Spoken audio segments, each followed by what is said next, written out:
মঙ্গলবার, তো মঙ্গলবার আমরা নিরামিষ খাই, তোমাদের আগেও বলেছি। তো আজকের আমি একটু ছোলার ডাল করব। তো ছোলার ডাল করবার জন্য অবশ্যই ছোলার ডাল নিয়েছি। এটা আমি আধ ঘন্টা আগে ভিজিয়ে রেখেছি, ছোলার ডালটা আধ ঘন্টার মতন আগে। আর তার জন্য যা যা লাগছে সেগুলো দেখাই আগে। ফোড়নের জন্য লাগবে জিরে, তেজপাতা, হিং, শুকনো লঙ্কা, এই চারটে জিনিস ফোড়নের জন্য লাগছে। আর এছাড়া রান্না করতে যা যা লাগছে, যেমন হচ্ছে সর্ষের তেলে রান্নাটা হবে, সর্ষের তেল, আদা বাটা, নুন, হলুদ, একটু নারকেল ছোটো ছোটো কুচি কুচি করে কাটা হয়েছে নারকেল, একটু কিশমিশ, একটু কাজু। আর চিনিটা দেখালাম না, চিনিটা তো আমাদের রান্না বান্নায় একটু থাকেই, ওটা আমরা একটু স্বাদ অনুযায়ী দিই, তোমরা যারা খাবে তারা দেবে। আর থাকছে ঘি। এই দিয়ে আমি আজকে ছোলার ডালটা করব। কিভাবে করছি তোমাদের এরপর দেখাই। ছোলার ডালটা সেদ্ধ করে নিয়েছি।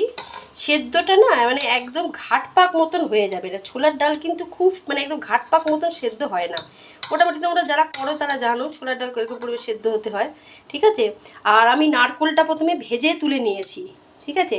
এবার কড়াইতে তেল বসিয়ে আমি জিরে, তেজপাতা, শুকনো লঙ্কা আর হিং, এই চারটে জিনিস প্রথমে ফোড়ন দেব।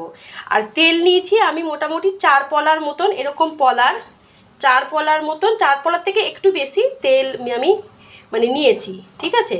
হ্যাঁ, এবার আমি ফোড়ন দিচ্ছি, দেওয়ার পর তোমাদের দেখাচ্ছি। আমি কড়াইতে তেল বললাম, তেলের সঙ্গে আমার বলা হয়নি একটু ঘিও দিয়েছি, ঠিক আছে। সর্ষের তেলের সঙ্গে একটু ঘি দিয়েছি। এবার বলেছি যেরকম জিরে, হিং, তেজপাতা, শুকনো লঙ্কা, আর এই সময় আমি একটু কাজু, কিশমিশ, আদা বাটা এই সময় দিয়ে দিয়েছি তেলের মধ্যে। তেল আর যে ঘি বললাম একটু ঘি, এই আদা বাটা, কাজু, কিশমিশ ওটা এই সময় দিয়ে দিয়েছি। এরপর এটাকে বেশ একটু ভাজা ভাজা মতন হয়ে গেলে তখন আমি ওই ডালটা দেব। এখনও কিন্তু আমি নুন দিইনি, আমি সামান্য এই ভাজার সময় এখানে একটু হলুদ দিয়ে দিয়েছি, এই ভাজাটার মধ্যে একটু হলুদ দিয়ে দিয়েছি। এখনও পর্যন্ত আমি ডাল দিইনি, নুন দিইনি।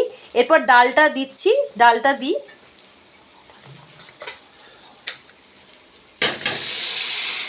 ডালটা আমি দিয়ে দিলাম। এরপর তোমাদের দেখাই কীরকম দেখতে লাগছে। ছোলার ডাল রেডি হয়ে গেছে। নামিয়ে পরে আমি একটুখানি সামান্য একটু ঘি দিয়েছি, ঠিক আছে। আর তোমাদের একটা কথা বলতে ভুলে গেছি, সেটা হচ্ছে আমি যখন ডালটা ঢেলেছি তারপরে আমি কিন্তু নুনটা দিয়ে দিয়েছি। নুনটা প্রথমে দিইনি, ডালটা ঢেলে দেওয়ার পর নুনটা দিয়েছি, ঠিক আছে। এই আমার ছোলার ডাল রেডি।